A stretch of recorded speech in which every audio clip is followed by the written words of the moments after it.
Okay, so I'm going to start recording now. All right, we'll just get started. So I understand that a lot of you are having issues or are stuck at one point or the other with regards to your university application, and that's why I'm putting this up. I hope that in the next few minutes we'll be able to tackle that and answer any questions that you may have with regards to this. So let's get started. So I hope you can see my screen. Yes. Okay, great. So let's quickly go into the steps for the application generally. Thank you, Chidima, for joining us this evening. I can see you around. So there are basically 5 things that we're going to be covering today. And it's basically to understand what the university wants you to do, what's expected of you when it comes to applying, and then find out how you can meet each of the requirements once you have outlined them. Then get going with the application, get your referee information or the reference letters as the case may be, and writing your personal statement, which is usually the top on the list for many people. So let's talk quickly about the entry requirements. So when you get into the university application, the course detail page, you'll definitely see what is required for you to gain admission into the course, right, into the program. So when you visit the course detail page, the things you should look at, and I'm going to try as much as possible to be very practical about that, right? So I'll stop sharing and then I'll share my screen again. Let's do this.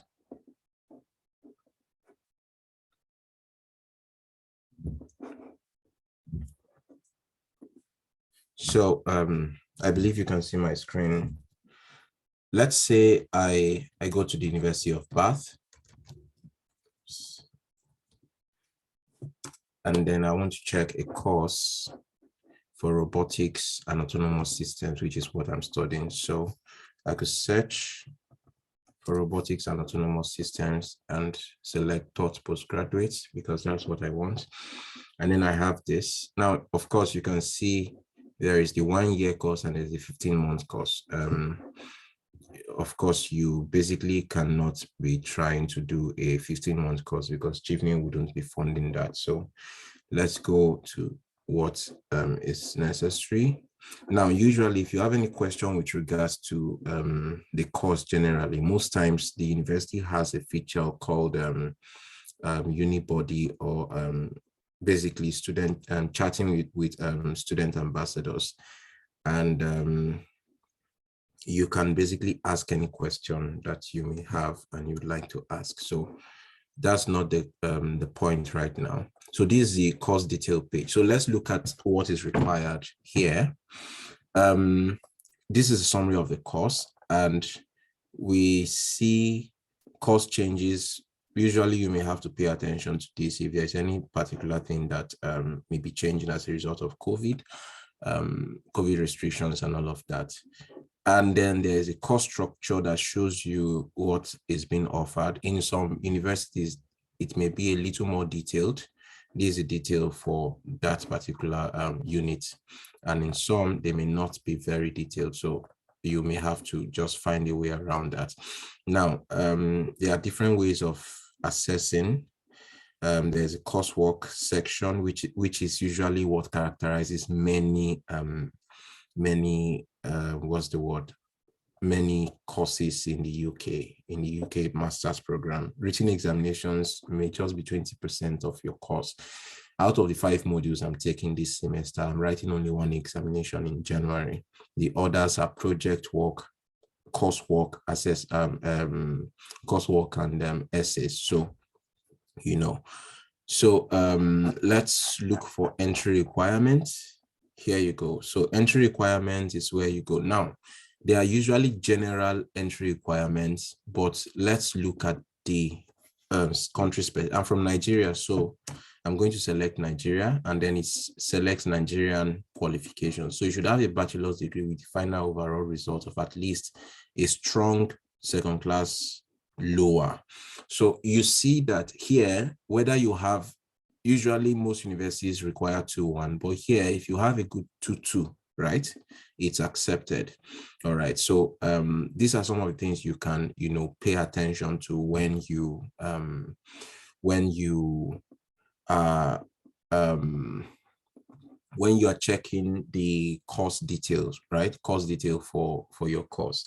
So there's also the English language requirement. Or let's finish that. To apply for this course, you should have an undergraduate degree in electrical and generally engineering background. Okay, we may make an offer based on a lower grade if you can provide evidence of your sustainability for the degree. So even if you're not from an engineering background, if you can prove to them that you can do the course, you can successfully run the program, then they are going to pay attention to you. And that's where your personal statements will come, your personal statement, your work experience, and your reference letters. That's where they will play a vital role. Okay, so this is the English language requirement. Now, let me just give you a hint. Any university that gives you 6.5 minimum, right, they are most likely going to accept other alternatives apart from IELTS. Okay, so basically this is just the general English language requirement. So let's look at another university. Let me go to Queen Mary University of London, and I'll also go to Sheffield.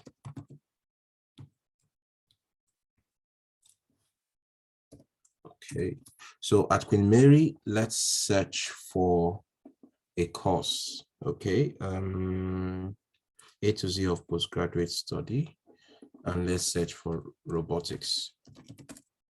So there's advanced robotics, and this is it, right? So we are also going to entry requirements.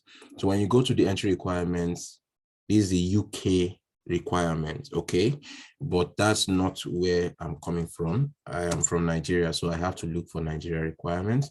So in Nigeria, we normally consider the following qualifications for entry to our postgraduate taught programs: bachelor degree from selected institutions, UK first class, UK 2-1, UK 2-2. So for this particular course, a 2-2 is required. So that's what you want. Then you also come to English language requirements.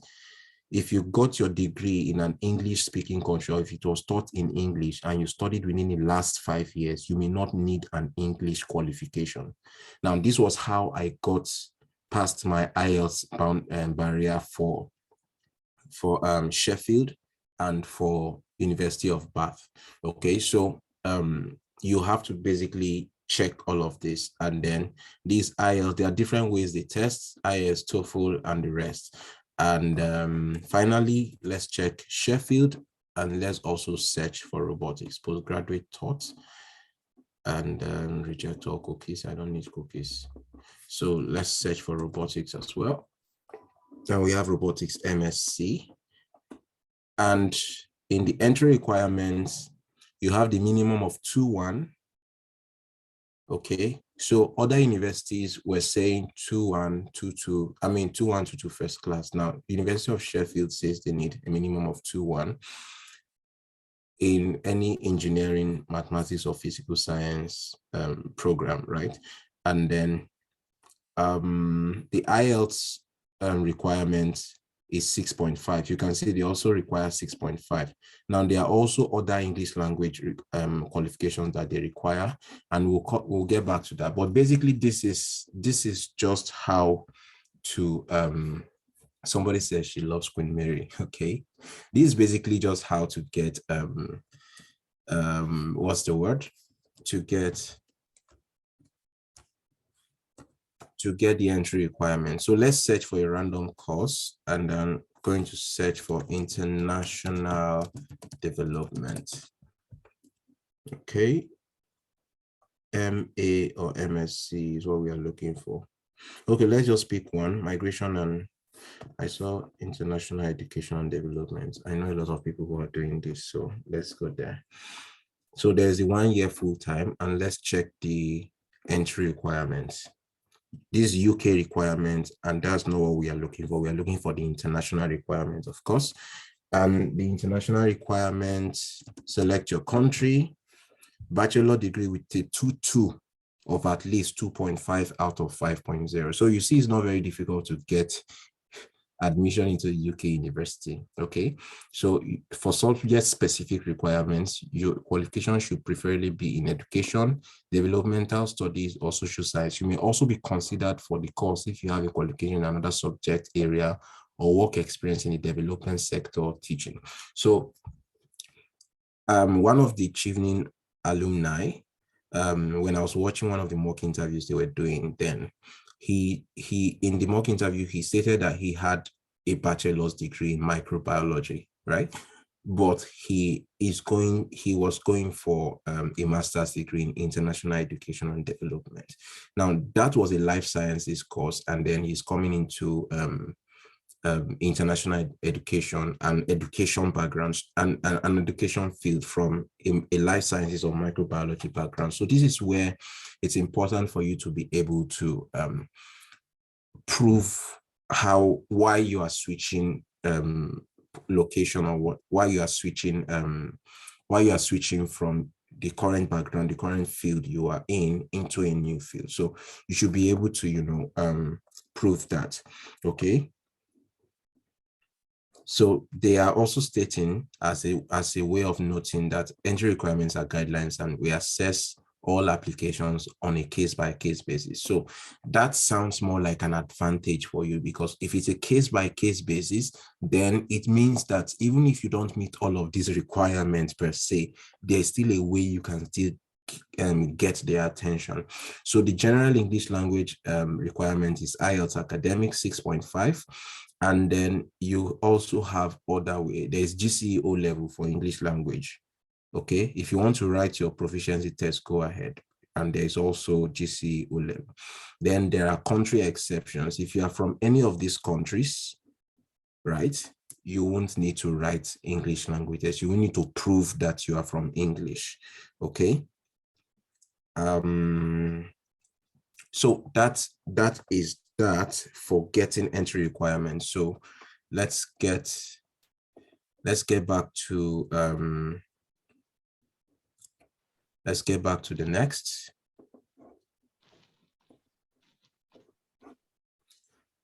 So we've been able to see the general entry requirement. So let's talk briefly about the work experience. You are basically going to have a field when you start applying. There will be a field where you have to provide information about your work experience. Isaac. Yes, someone there? I think you have a comment on the chat box about UCL. Okay, let me check. Okay. UCL. Yeah. I'm sorry, I cannot navigate UCL. It's going to be your job. I was just giving you examples. I don't have to do all the website today. I'm sorry. Okay, we have a lot to cover and time is already gone. Okay, so what I just want to show you is how to read entry requirements on different courses. On different university websites. It's usually the same pattern across UK universities. So use the same principle I just used to apply to UCL. Okay, thank you very much. Thank you, Chidima, for the update. For English language requirements, we'll talk briefly about English language requirements soon, but let me quickly talk about, let me see. Yeah. Okay, so let's quickly talk about the English language requirements. So I already mentioned that when you see IELTS 6.5, then you are most likely not going to need to write IELTS at all. Okay, that is a very important hint that you should take note of. If you see an IELTS 6.5 requirement, then you are most likely not going to require to write an IELTS exam or an IELTS test to prove that you are proficient in English. Search the site for alternative English language qualification. You could see what I showed you on Queen Mary's website. You see what I showed you on what's the word, on on Sheffield's website, you saw what I showed you on Sussex website, right? So usually they may not, University of Sussex generally showed that a GCO level qualification, having probably a grade C in a GCO level qualification is enough. But usually most universities will not tell you that, but that should not stop you from applying. If you check some university websites in the course detail page, there are usually additional information about postgraduate application. So you can actually look at the postgraduate application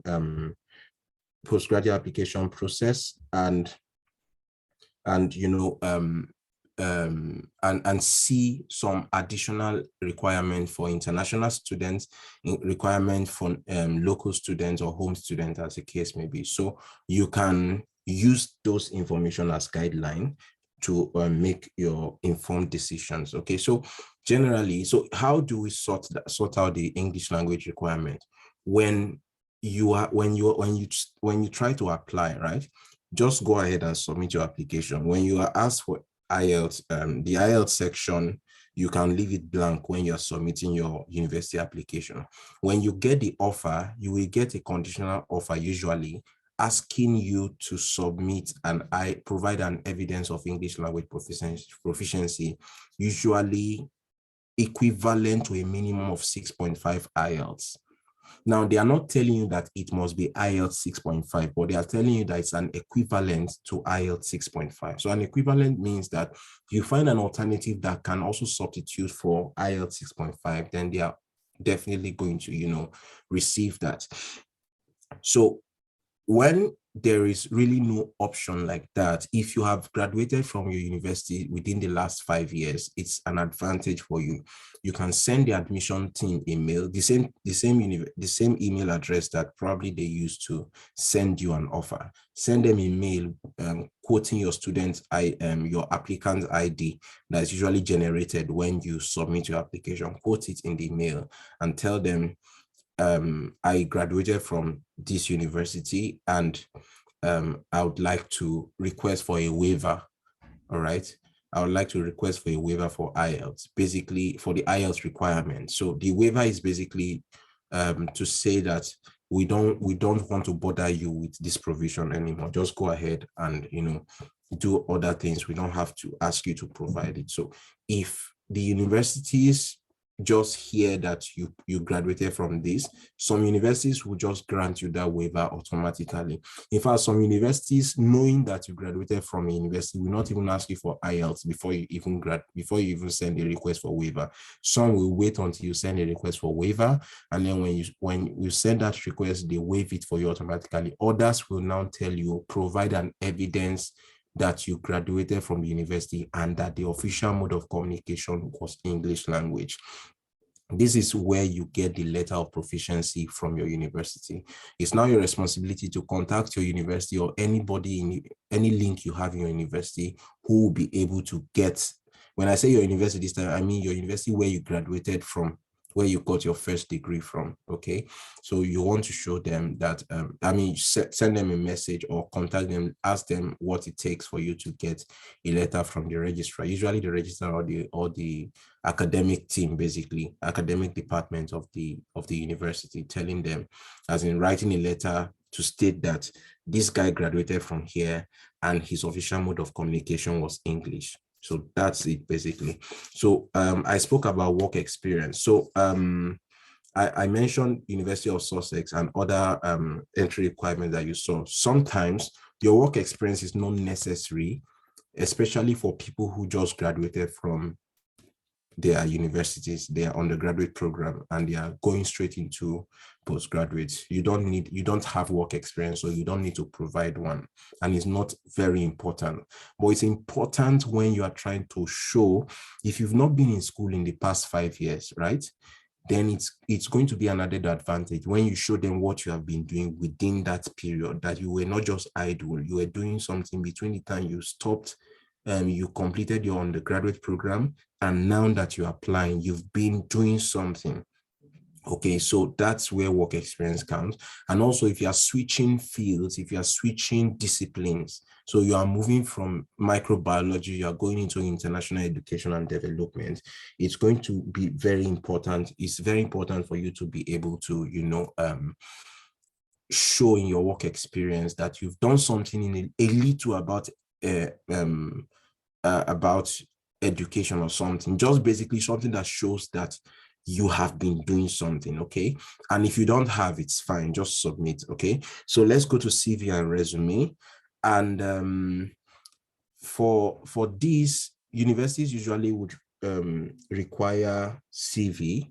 If you do not have a CV, you should try as much as possible and create one. I believe you created one for your Chevening application. So your CV, what I'm about to tell you now, you don't have to stick to it. But when I applied to most of the universities, the CV I submitted was the CV I submitted used the Nigerian standard. The general Nigerian method that we know, right? So it has your name at the top and this, and then your information. It usually has your date of birth, your state, your state of origin, your local government, your nationality, your gender, some of those information, some of those personal information.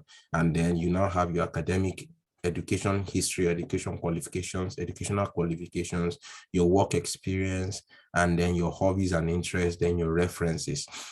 Then that is usually what we do in Nigeria. In the UK system, those personal information are not necessary when you are submitting a CV. Your CV should not carry your gender, information about your gender, your nationality, your date of birth, your marital status. It doesn't need any of that. Okay. So this time around, your CV should just provide a professional summary about you, a brief summary about you, a list of academic qualifications you've had, a list of work experience you've had, relevant work experience, or any work experience generally, then your interests and hobbies, and then your references. If you're submitting to a university, then of course you can provide the information about your references, which is still the same thing as what you're going to upload on the portal. If you are submitting for something else, you can just write references available upon request. They are fine with that. It is at that point in time that they will now call you and say, okay, we'll need to have references. But that is not really a challenge for now. Okay, so let me show you something briefly. Yeah, there you go. So I'm going to stop sharing and share something else. So you can basically search online for CV examples, and I'm going to post this on the chat box. So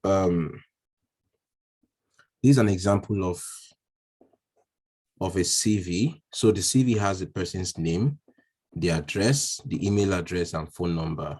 And then it has a professional summary, basically about who you are and what you're hoping to be able to achieve or build about your career. Then you have your educational history that shows the universities you've attended, the program, the award or certificate you got, as well as just give a brief outline of some of the things you did in the university. So it could be a list of modules that you took, a list of courses that you took while you were in the university. You don't necessarily have to write too much, but you could just write modules included this. You can write like 5 modules and just list it there. That's all. Okay, then whatever it is that you have, and in some occasions you may not even need your secondary school, but since you're applying for a master's, your A-level, your O-level, or your GC, as the case may be, might be good. So if you also have work experience, this is where you put the work experience, whatever you have done. If you have publications, you can put that. If you have research, you can talk about some of the skills you have. If you've done some presentation and gone to conferences, had some award, professional associations, and all of that, you can basically, mention this. And then you also have your referees. Usually when you apply for university applications, your referees should be, your references should be academic references. They should be academics, people who are currently teaching, or somebody who knows you in an academic capacity, because you're applying to a university to study. Okay, so that's what I wanted to show you. I also shared this also from Queen Mary. And then there's the CV builder. You won't have access to this because you're not a student of Queen Mary, except only students of Queen Mary or people who are in Queen Mary have access to that. So that's that for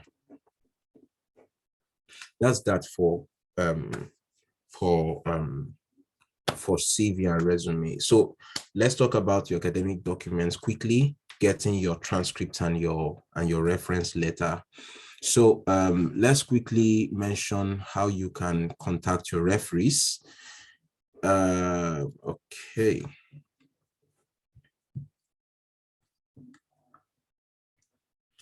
So if you basically want to get your degree certificate ready, and then you have to get student copy of a transcript. I've explained before how you can do this, how you can go about getting your the student copy of your transcript basically.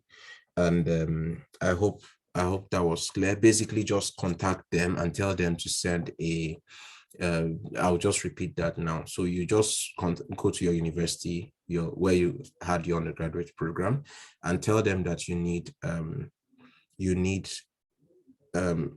to send your transcript somewhere. And when they ask you for the destination, you could simply tell them, send it to the department of this, or you can, if you have your office address, right, where you are currently working, you can put that office address there. They send it to the executive director or this.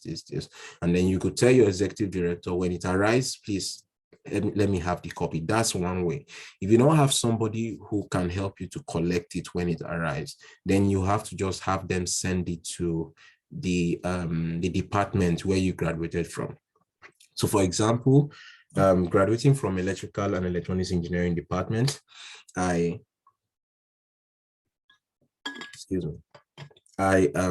basically just contacted them and told them to send my transcript to electrical and electronics engineering department. It's an application, of course, right? So the destination I specified there was the head of electrical and electronics engineering department, HOD.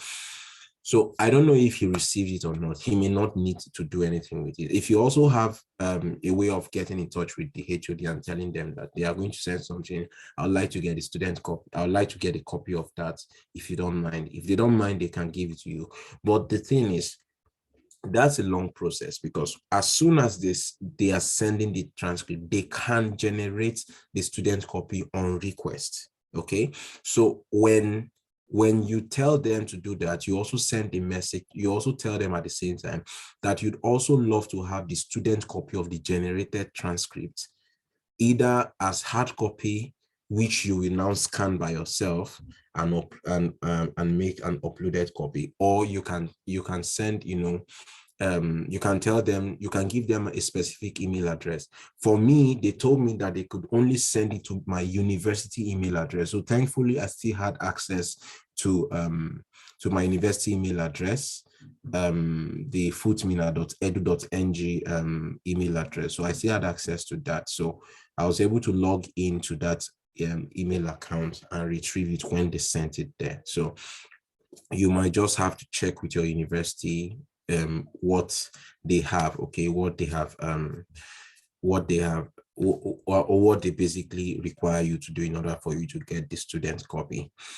And that is it for transcript. The next thing is to begin the application. I have to mention something about you starting your application right now. At least provide your personal information, your address, your phone number, and everything you need to provide right now. Start with that. Also take note of the deadline for your course. And when I mean deadline, I'm going to show you something as well. It might not be there anymore, but so let me quickly go to Bristol and search for robotics. So MSc robotics. So there is expected application closure date. Okay, so last year, for the last session or for this ongoing session, the closure date was 20. I think it was 18th of January 2021. So now is 29th of July. Okay, so I actually did not realize this, and I submitted after the application deadline, and I couldn't get a place at Bristol. So that's just for you to take note of. So always try to check around the apply now, around the apply page, to be sure that there is no deadline one, or if there is a deadline, you are able to, you are still within time basically, and you will be able to meet up. So that's very important. So and there's also something about application and decision cycles. University of Leeds, Manchester, and I think Birmingham, they do that, and some other universities, they do their recruitment, what they call postgraduate student recruitment, or they do the admissions in cycles. So they could tell you that they have 4 cycles. The first, they have like 4 deadlines. So when you submit your application between now and December, for example, you should get a response by end of December. Then if you submit between December and January, you could get your response by February. If you submit between February and March, you'll get your response by April. So something like that. You should always check for those information so that you know what cycle you are going to fall into. And usually it just depends on the university and the course you are taking. So you should check that and finalize with that. I'm trying to rush through this, but I hope this has been very clear. And then I'm going straight to, okay, great. So I'm going straight into referee information right now. So for university applications, academic referees are most preferred because you want to apply to university, you want to apply for study, right? So you want somebody who can show that you are able to study, you have the skills to what's the word? You have the skills to you have the ability basically to excel in this program. So you want academic referees or anybody who can attest to your ability to study. And usually in this case, referees for universities usually may differ from referees for Chevening, for your Chevening application. And the mode of submission is usually has wider scope than that of Chevening. For Chevening, anybody can be your referee. Okay, your referee can be from anywhere. It could be all professional, it could be all academic, it could be a mix of the two. Your referees could write non-official email. They could write they could write your references not letterheaded, right? And then they don't have official email address and stuff like that. But when it comes to university application references, the mode of getting references is usually more stricter than what you see with Chevening. Okay, stricter than what you see with Chevening. So the first thing is that they will always tell you the number of referees they want. That's the number one thing. Number two is that they will always tell you whether they want all of them to be academic or whether they want a mix of one academic and one professional. So you should be able to see what they are asking for in your application form and within the application portal. That will inform what you should do, inform your decision regarding what you should do, right? So when you realize, but usually it's safer to have both of them academic, okay? So when you do this, the next thing is to contact your referees. So tell them that you want this. Now, it's best to have your referees as your lecturers, and your referees should be currently and actively serving in some way in an organization. The reason is because when they are going to send when you're going to provide your referee reference, your referee details, it should be their official email address, not their Google Mail, not their Hotmail, their Rocket Mail or Yahoo Mail. Okay, so it's not going to be the general email address all of us are used to. It has to be email addresses that are tied to the institution they are working in. Let me give you an example. One of my referees was my lecturer and my supervisor in the university that I graduated from. But afterwards, he moved to another university and began lecturing there. So when I was getting his information, I got the email address of the institution he's now lecturing at. Okay, so it's his email at the institution's domain. Okay, so that should be the standard for getting their email address. Then of course their phone number is not usually compulsory, but you have to check again with your university requirements. Those are the important details. Then you have to get their names, what their role, if are they just lecturer, are they senior lecturer, are they head of department, what are they in the capacity that they are, and where are they working. You can probably it could be Dr. Dis, that's the name of the person, and then you have senior lecturer, Department of Electrical and Electronics Engineering, that's the role. And then where is the person working? Federal University of Technology, Minna, Nigeria. Okay, so that's an example. So if you want your referees to be professors, good. If you want them to be doctors, good. For me, my two referees, one of my referees was a PhD holder, a doctor. The other one is has an engineer, is a certified engineer. So he was not a doctor. He's not a doctor yet, but he's a certified engineer. So I just thought that was good. Chivney may not really care too much about the status of the person doing referee for you, but I'm not very sure about university. So you have to just put all of those things into consideration. The next thing I will have to mention is so when you get that, the mode of communication between your university and the referee is very important. So the university will always give you an option to choose. Do you have the reference letter that you want to upload? If yes, all right, so upload it. Or do you want the university to contact your referees to provide the letter?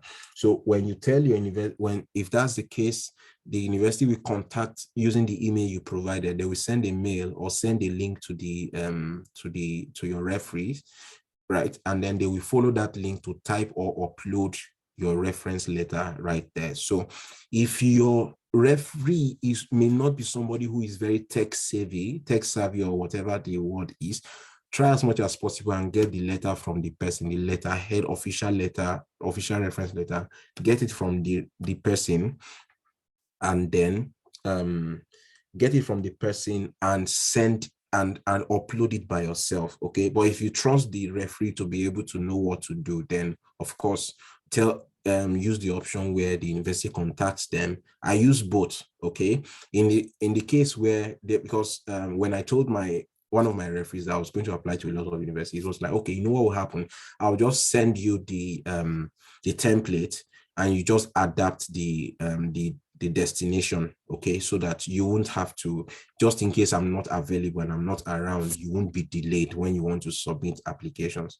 So I had the document, so there was no need for me to have the university contact them this time around.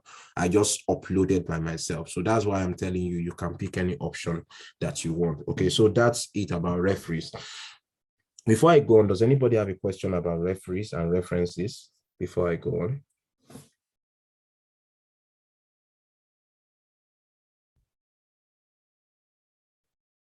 Does anybody have a question?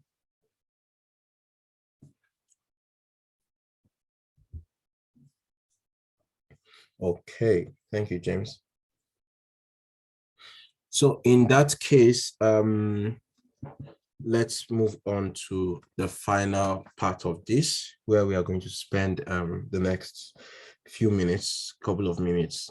So it's about writing a personal statement. Now, you should understand why they need to have a personal statement. A personal statement is is a motivation letter.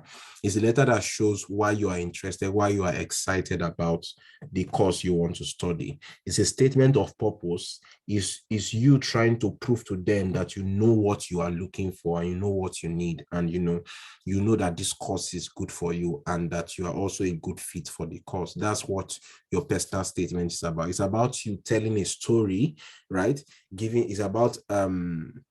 It's about you being able to, is your chance to actually prove to the department, to prove to the recruiting team that you know what you want and that this is the right opportunity for you. So because in some cases, for people who go into the medical and health field, they usually get interviews, okay, and then they are interviewed to inquire more about what they want to do. But it's not so for the rest of us, especially when you're in engineering field or some other fields. Nobody will call you for an interview. If you're not applying to Cambridge and Oxford, you may not be called and invited for an interview or invited to an interview. But in that case, and generally, you want to be able to prove to them that you have a reason, you have a motivation for choosing this course. They want to see if you really know what you are doing, or are you just randomly applying for this course. They want to know if out of 100 people, and if they wanted to select just 20 people for the course, if out of the 100 people, why should they put you among the 20? It's similar to what you were doing with your Chevening application, right? Where you are trying to prove to Chevening that, look, I'm a leader. I have leadership skill. I have experience. I have experience in leadership. I have experience in networking. I know what I want, and this is why you should give me the scholarship award. It's the same thing. It's the same principle you are going to apply in your personal statement. Okay, so let's quickly talk about the structure of personal statements. When you are writing personal statements, your personal statement should basically just cover what's the word now? Cover three things. It should cover three things. Of course, the your general motivation.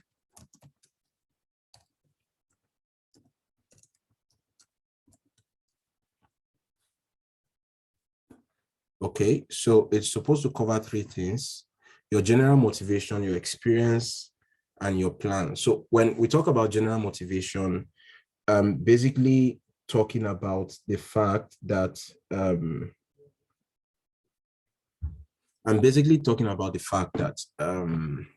you have to show them why you want the course and why you want to study in the university. Okay, so that's the first component, or that's one of the major components that you should have. Then you also want to show them how you are a fit for the course.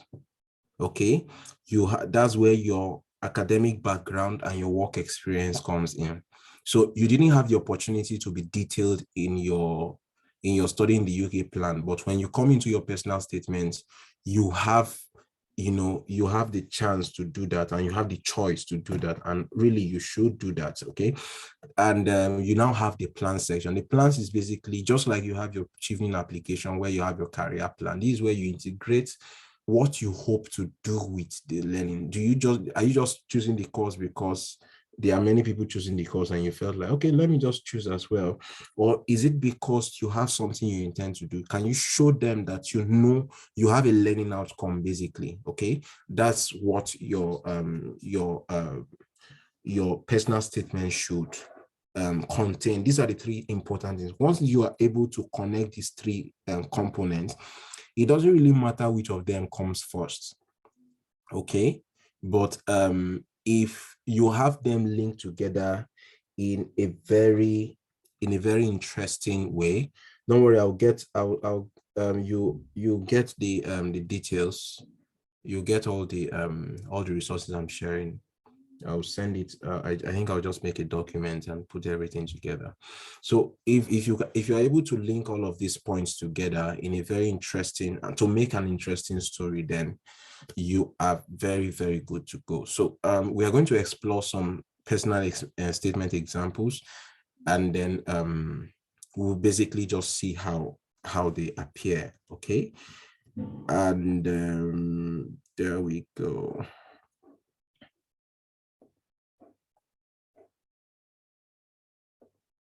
Just a moment.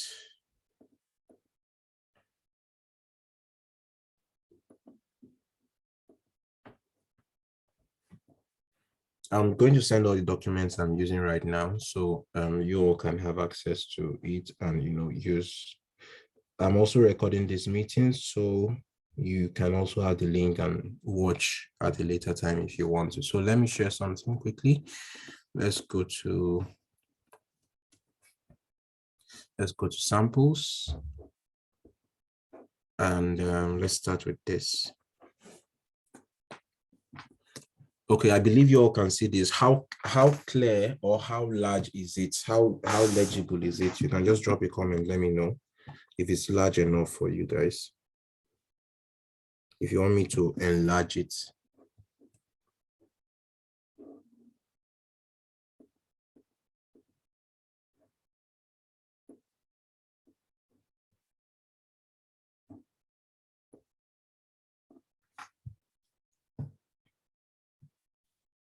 Okay. All right. Thank you for the updates. Okay, great. So let's look at this. So from an early age, I've possessed an instinctive curiosity and been intrigued by the workings of the human mind. The relationship between the underlying biological phenomena and the behaviors brought about by such mechanisms have always fascinated me. It was not until my grandmother was diagnosed with Parkinson's disease and ischemic dementia, however, that the link between brain function and cognition became a passion. Although a most unpleasant experience, the enormity of the precision at which the brain functions to produce our cognitive abilities, socially acceptable behaviors, and intricate physiological processes astounded me. I thereupon found myself questioning the cognitive functions and human behaviors I had previously just accepted, desperate to understand how the unseen and seemingly small entities within the brain could impact our daily behavior. Now, look at this. This person actually showed us that this is a personal statement. He was able to link something that motivated him to even think about how is the brain functioning? Why is the brain functioning? What's happening? How are these things connected? And he saw that the experience of the grandmother diagnosed with a disease and then leading to something really trying to how all of these issues arose and got him thinking. Okay, he was able to articulate this into a sentence and into a paragraph and like, look, this is what has really happened. Okay, and because of that, I've already studied psychology at AS level. Okay, and then I got this. Now I also study neuroscience at a degree level.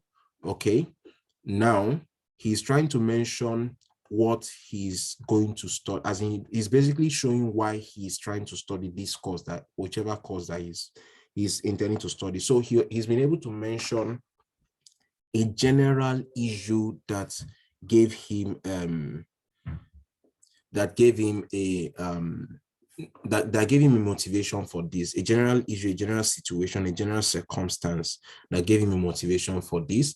And not just that, he also is trying to connect how his AS level, his degree level, okay, his degree level, and then and some of his experiences basically is trying to how all of these are connecting into studying the master's program that he wants to study.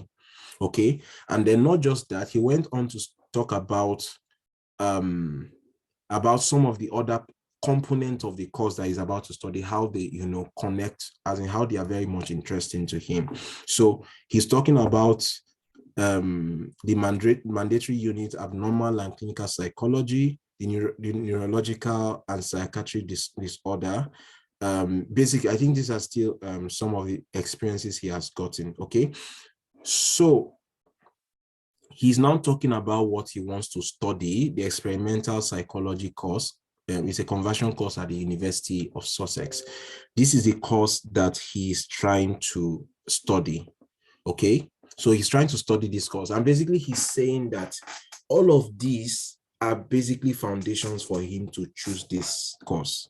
Okay, and then he knows what he wants to be able to gain upon studying the course, right? And then he knows what he wants to be able to do after, after all of that. So basically, he didn't write much. This was just 517 words, which is usually the average number of words you should write, plus or minus 10%, 500 words, basically. Okay, so this person just wrote this number of words, and he was able to communicate how a situation led him to start thinking about something.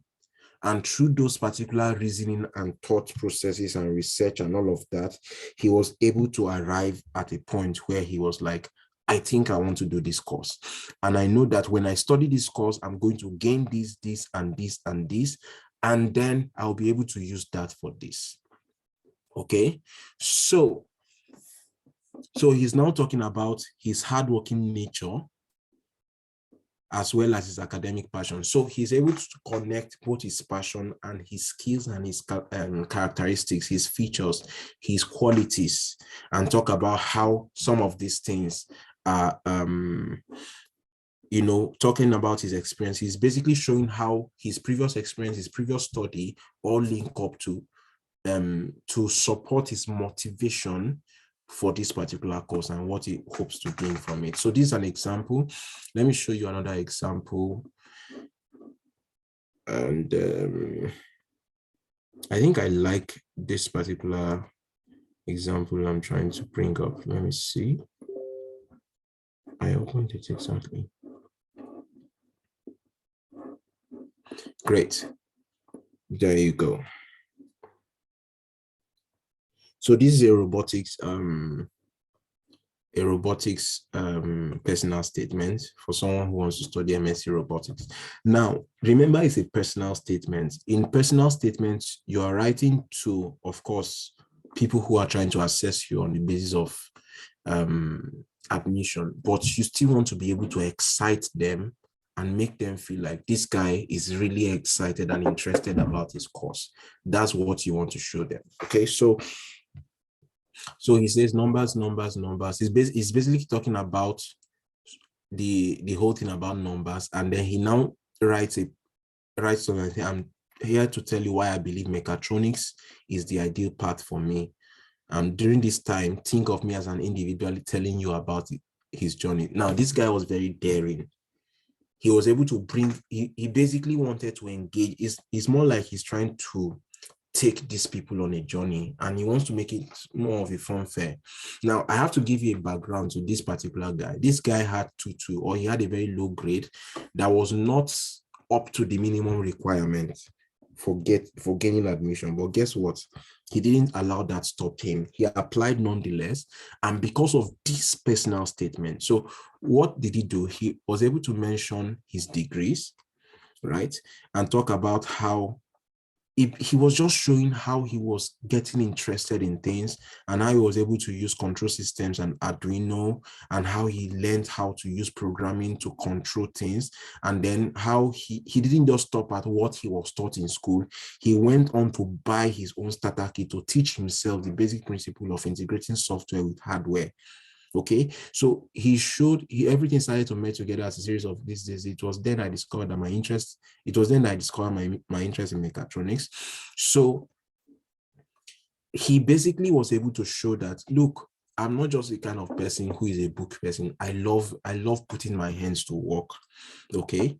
And look at what he said. Problems, most people hate them. However, I thrive on solving them. Can you imagine? So he's trying to look, as far as I'm concerned, I enjoy seeing problem. Why? Because that is one of the things that make me grow.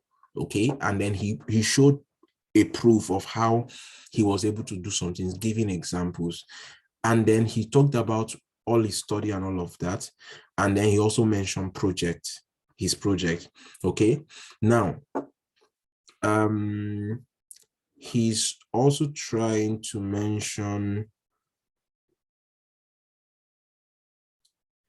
so he's trying, I think he's trying to apply to the University of Leeds, and then he mentioned what sparks his interests as far as University of Leeds is concerned. So, and he talked about the research project and some of the things that one of the lecturers or one of the academic did, and that's a project on neuromechanical mechanism underlying C. elegans locomotion. I don't know what that is actually, but guess what? Somebody definitely in the field of mechatronics will understand, or somebody who has done something in that area would understand what he's trying to say.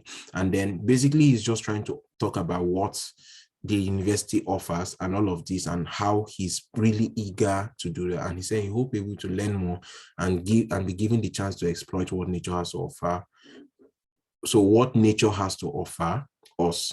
So he's also talking about the other extracurricular things that he hopes to enjoy from the study. So now he puts this description. So he's talking about how the minimum requirement was 3.0, but he had 2.6. Okay, and he graduated with 2.68 at the time of graduation. Yet he was able to meet the requirement, the other requirements. You understand? Even though he did not meet the minimum academic requirements. Okay, so the university contacted him. The Faculty of Electronics and Electrical Engineering emailed a conditional offer stating that while the requirement for entry was 3.0, they were willing to consider his application if he achieved a GPA of 2.6. So he was with 2.59 then, but he had 2.68. So let your academics, do not allow your academic background to limit you from choosing any course you want. That's basically what I wanted to point out. Do not allow it to choose. Okay, James. All right, it's fine. James just sent a message. All right, you'll get the record indefinitely. So so this is an example basically of personal statements. So what are we talking about? When you want to write your personal statement, you want to be able to highlight important things. Okay, for example, if I wanted to write about robotics, I could start by saying that maybe there is a particular thing, that a particular problem I realized I even made me. The question you have to answer is, why did you choose robotics? It's the same thing you did with your studying in the UK plan. Why did I choose the course? Maybe there's a prevalent regression in manufacturing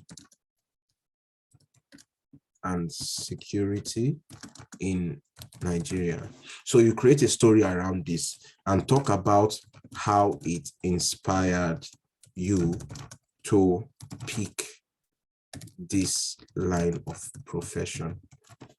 Okay, so you could also mention how, if you did an undergraduate degree that is related, you could talk about how you were prepared by or through,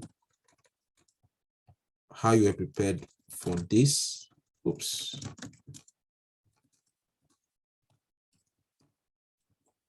By your undergrad program. Okay, so how were you prepared for this? As in, what, this is where you mentioned. So for example, for me, I mentioned how that I mentioned particular modules or particular courses I did in my undergraduate program. For example, I mentioned digital electronics, I mentioned microcontroller and microcomputer technology, because that's usually the basis of control and automation. Okay, so I mentioned that, I mentioned digital electronics, I mentioned circuit design, and talked about the skills I've been able to gain. I gained programming skill, I gained circuit design skill, I gained this. So I was able to mention that in my story and talk about that. So I was prepared for that using this. Then you could all, if you have done anything in your work experience, you could also mention that. Okay, then now it's time to talk about the university. This is more like the why the course. Okay, so you talk about this. So you talk about this, and then why do you think you can do? Why do you think you can do it? Or why you think you can do it, whatever. So the point here is that you should be able to prove to your reader that you know what you are going to achieve when you do this. So you are answering the why the course question. You are answering why you think you can do it. So you talk about your undergrad program, how you were prepared, mention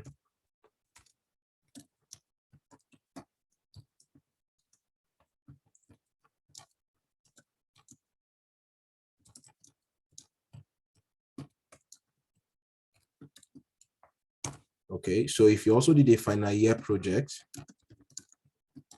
that was what I did. So I connected it and I said, all of this thing prepared me to do a final year project that had to do something about robotics. So I mentioned how robotics was at the core of my final year project. Okay. Then the next thing you want to do after your work experience is, for me, you can decide to talk about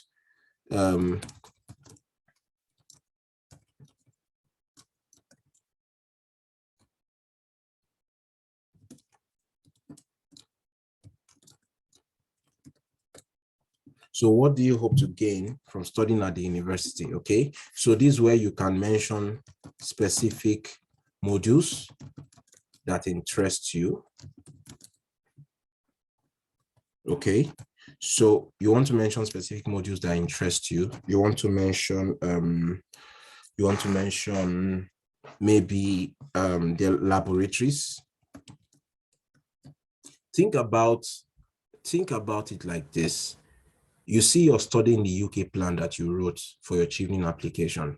Take one paragraph for your first choice. That paragraph for your first choice that you wrote, expand it into about 500 words to 700 or 800 to 1,000 words.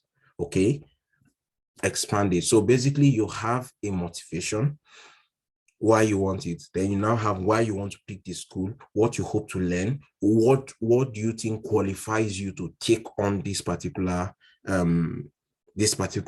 opportunity. Why do you think that you'll be able to survive with it? Okay, and then maybe the laboratories, the study facilities, maybe previous research by the department or by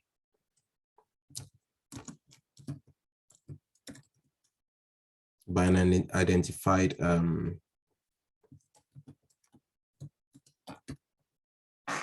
so basically what I'm saying here is that, is there something that you saw how the other person was able to mention that there was this doctor that did something about this and that and that and that, and that really interested him. Now that is an example of how you can connect that. Okay, then the next thing is for you to be able to overall, if you also have another optional thing, which I did,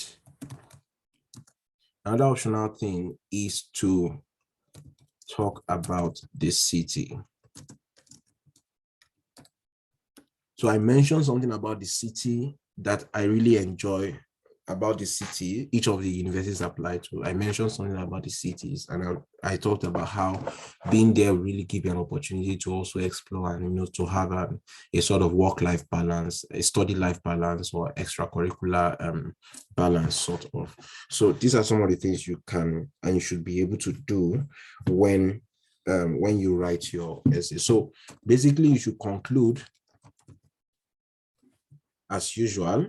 Conclude by basically telling them that you believe that you are able to take on this role, or you believe that you are able to do this job because you have already been prepared for it. Okay, and you know exactly what you are going to, or because you have an interest in this and you believe that it's going to be an exciting time if you are given the opportunity to study at the university, and that's it. Personal statements are not as difficult as we think. I used to think it was difficult. Okay, but when I applied to the other universities and got offer I applied to Cranfield University, I got offer within 10 days. I applied to University of Bath, I got offer within 2 weeks, I think, or 3 weeks, right? I applied to Sheffield, I got offer within 6 weeks. They usually reply within 6 weeks. I applied to Queen Mary and got offer within the same 6 weeks. So it took me a while to apply to Bristol, Cranfield, and Bath because I wasn't sure about what to write.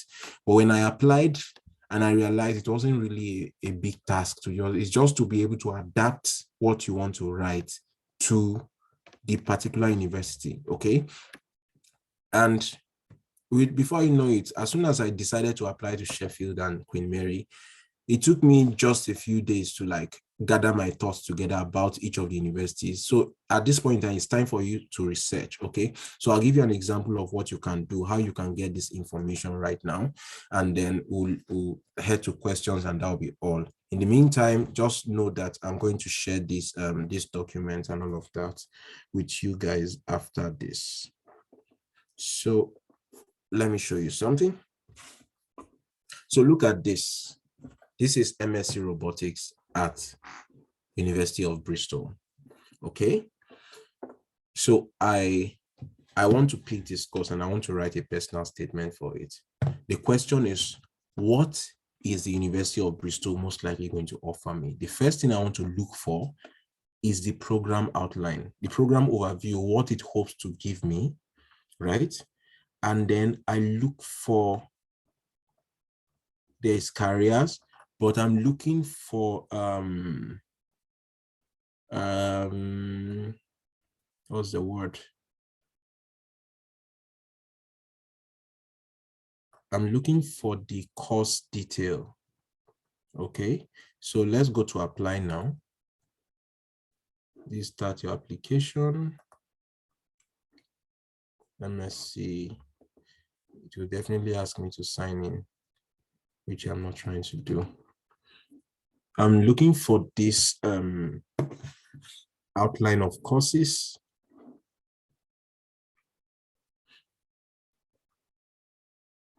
Let's see, program structure. Yes. So there's program structure to show you what is going to, what you are going to see. So let's look at program catalog. So this program catalog for what is going on in 2021, 2022 is most likely going to be what will happen in 2023, except they make adjustments.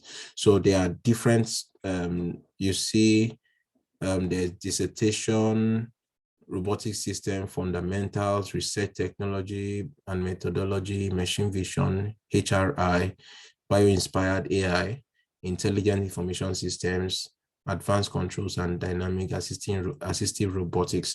Then you might also be able to see if they have, let's go back and see Faculty of Engineering, and they have MSc Robotics. Play this video. Usually you want to have an idea of what they have. And this gives you a hint. Look at this, Bristol Robotics Laboratory.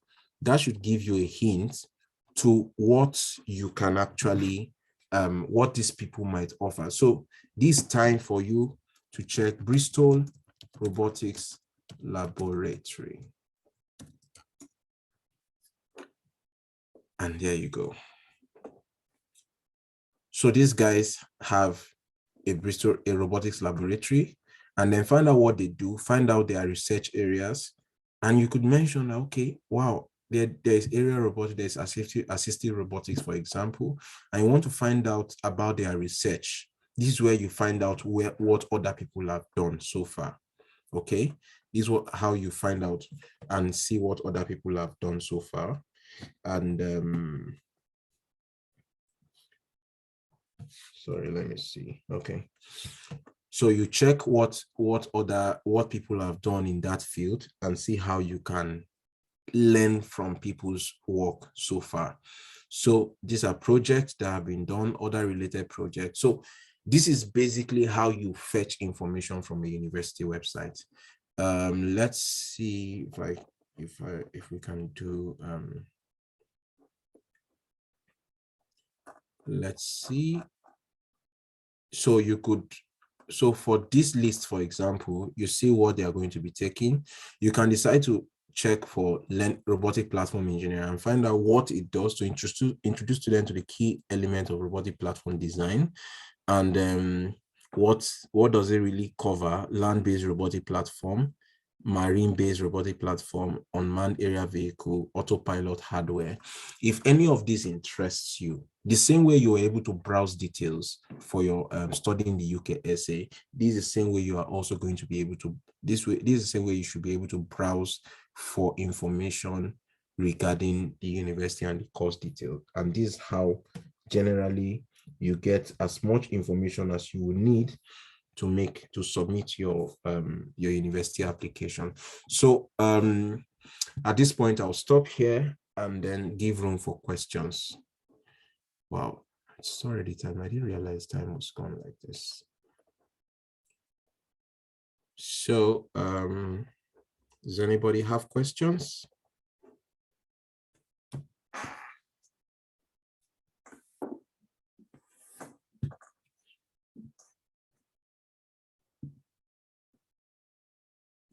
Does anybody have a question? But do you all understand what I've shared so far?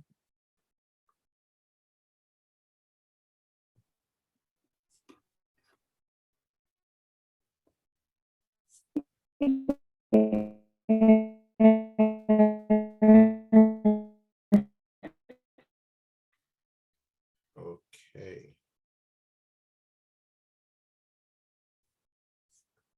Okay, great. Great. It's great to know that. So while I wait for question, I have to mention something about when you want to give your personal statement a very good review, give it to somebody who doesn't know anything about your course of study. Share it with somebody who doesn't know anything about your course of study, and tell the person that you want to apply for a university, and ask the person if this is a very good motivational statement or statement of purpose. Don't just call it personal statement, call it motivational statement. The reason is because the person should be able to see your passion shining through the lines, the paragraphs that you are, they should be able to show, wow, this person is really interested about this. This person is really, it looks like this person is hoping to enjoy this program. That is what it means to have a personal statement. People should be able to connect the fact that you are going to enjoy this program. You've had some experience, some relevant experience doing this, and then they trust that you also have the capacity to finish this. You know how to go through the process of obtaining this degree if you are given the chance. Why? Because they can see your passion, they can see that you've gotten the background knowledge or you've gotten the relevant work experience, and they can see that you know what you want to learn. Because when you say you want to get a master's in an entire program, it's a very large statement, okay? So how do you prove to them that you know what the specifics of what you want? If there's a specific module that interests you, can the person see it? Can the person see you mentioning that? That's something very important that that should shine through in your personal statement. So think about how, when I was telling you about how you can also review your essays, people should be able to see, just like your career plan, the journey from short term to long term. People should be able to see you journeying from where you were before, where you are, and then where you'll be. And did I mention something about okay. Yeah, let me just add this before. So here, I was basically talking about including what you want to do with the knowledge gain. So this is where you talk about any future plan, okay?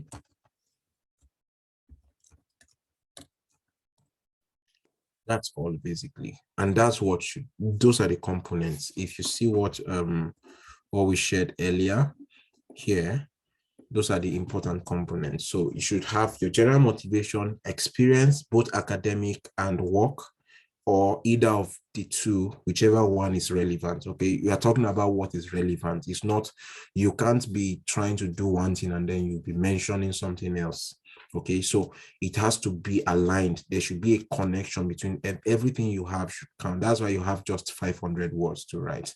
Okay, and it doesn't have to be 500 words. If what you have is 300 words and you are able to effectively communicate your passion and your desire for the course, it's fine as well. Okay, and then what else? Yeah, and then you talk about the plans, what you hope to do with it. Are you planning to come and set up something when you finish? Are you planning to be able to work in an industry where this is done and be able to, prefer, or do you want to go into further research? Is this, if you plan to do PhD after your master's, feel free to talk about it. You may be limited when it comes to talking about it in your achievement application, but here you are free to talk about your plan for further study. You could tell them that this is going to be a stepping stone for you to go into research so that you can better understand. But like every other this thing, you can't just say you want to do PhD. Why do you want to do the PhD? Why do you think you need a PhD? If you are saying that you need a PhD right now, you should know why you need it. If you don't really know why you need it, then you don't need a PhD. Because PhD is not just like, I need an undergraduate degree and I'm going. In PhD, you'll be the one to choose your research topic. You have to have your research team, your research topic. Sometimes you'll be the one to choose your supervisor. So you see, a lot of things now depend on you doing it. In your undergraduate and masters, most of it have been chosen for you.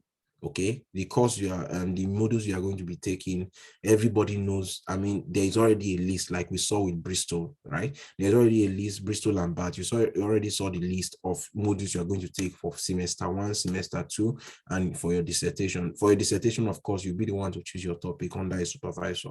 That's the only place you have the option to choose. And then you also have the option to choose optional modules.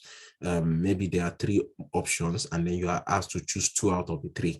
Okay, but it's still them that provided the list. But this time around, when you go into PhD, you are the one who is going to select your topic, select your research area, and you are the one who might have to pick a supervisor and say, I like this person, I want him to supervise me. So you may not really have anybody spoon feeding you again at that point in time. So you should know why you want to go into that kind of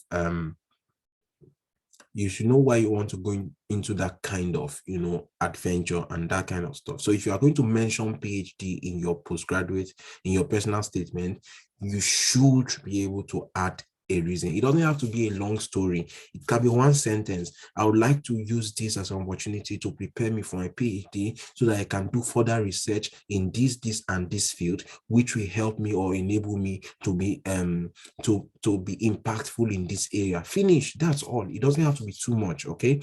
Yes. Johnson is asking a question if he can use 1 personal statement to for different universities. Yes. The point is you can create a template, but you never can tell if you are going to run your personal statement against plagiarism checker. Okay, you don't want a situation where they feel like you're just doing copy and paste. So to be on the safe side, use the same template that you have created. Create your template. It can be a full personal statement that you submitted to University One. Now, this is what I did, so I'm telling you now, because of course it's not very easy to write for all the universities individually and separately. So you want to, for example, I applied to Cranfield, and then when I sent the application, I modified my essay. Now, Cranfield and University of Bath, they are not offering the same set of modules for the robot, even though it's still the same robotics. Do you understand? So you cannot just copy and paste. You have to, edit those components. The environment of Cranfield is different from the environment of University of Bath. So that's very important for, that's very important for your choice of words. Okay. Then, yeah, you may have the same background and experience, but what you are going to learn while you are there okay, will definitely have to be different. So you can still have the same motivation, for example, security and manufacturing challenge, but the way you frame the sentence for University 1 should be different, so that at least even if they compare for any reason, they have to compare with another essay that you have written somewhere, I mean another personal statement that you've written somewhere, there will still be some, distinction and difference between them. That's basically what I'm saying. I hope that's clear.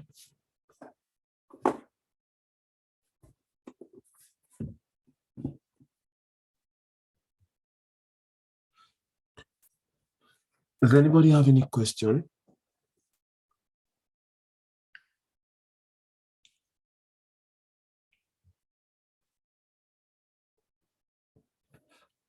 Okay, and thank you so much, Isaac. Yeah.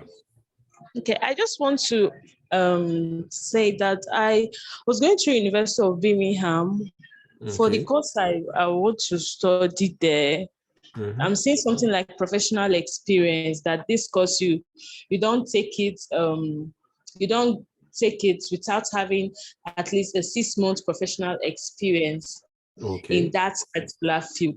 So what does it mean? Like, there's no waiver for that, Abby, and there's no course that I can take that can substitute that. I must need like be in a professional setting to have a professional experience for that particular course. It's a medical specialization course, actually. Okay. Okay. You should understand why they ask you for that. Most times, right? For example, let me give you an example. You want to come, let me still bring it back to robotics, which is my field. You want to study robotics. Robotics is going to have a lot to do with circuit design, a lot to do with programming, and a lot to do with mathematics and engineering mathematics. So if you do not have a background in this, it's going to be a very big problem. Okay, so what you should do is that if you do not have this professional experience, if you feel that you have an equivalent, it's just the same thing as English language, for example. If there is an equivalent that is mentioned there, then great. But if you do not have an equivalent for it, then I'm not sure there's a way you can go past that stage or past that. But you could still send them a mail and let them know, maybe if there are circumstances that will make it impossible for you to have acquired those experiences or that particular experience, you could send them a mail and of course ask them for a waiver and tell them you've done something else and you believe that is also going to give you this. Usually it's because there could be a component of your course that requires that as a prerequisite, because without it, you may find it difficult to progress or find it difficult to actually have a very good experience when you finally start taking the course. So they want to make sure that you are prepared for that course and they won't have to go over it again. Do you understand? Yes, I clearly understand. Thank you. Okay, great. You're welcome. So I'll still wait for more questions. You can unmute yourself if you want. You can. I can see one in the chat section. Statement of purpose.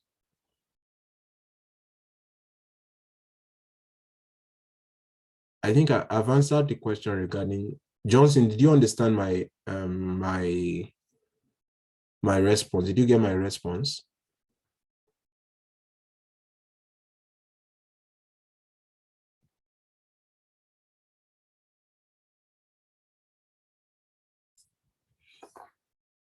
Can Johnson hear me?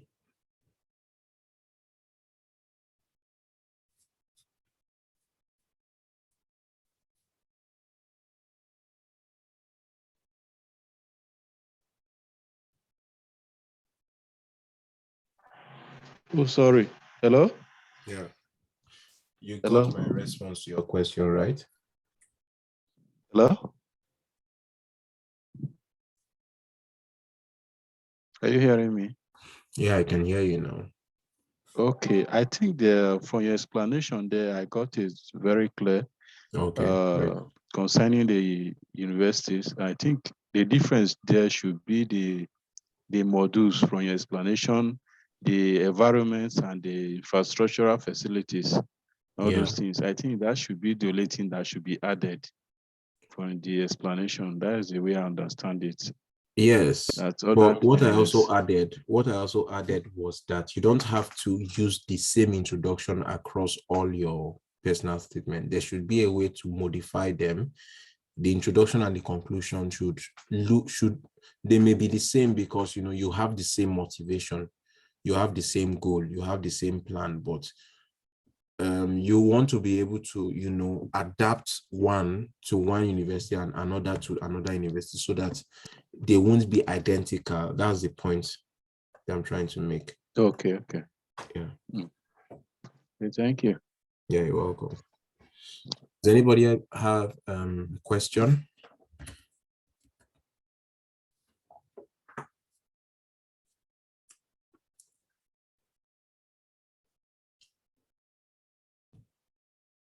If no, I guess I can stop recording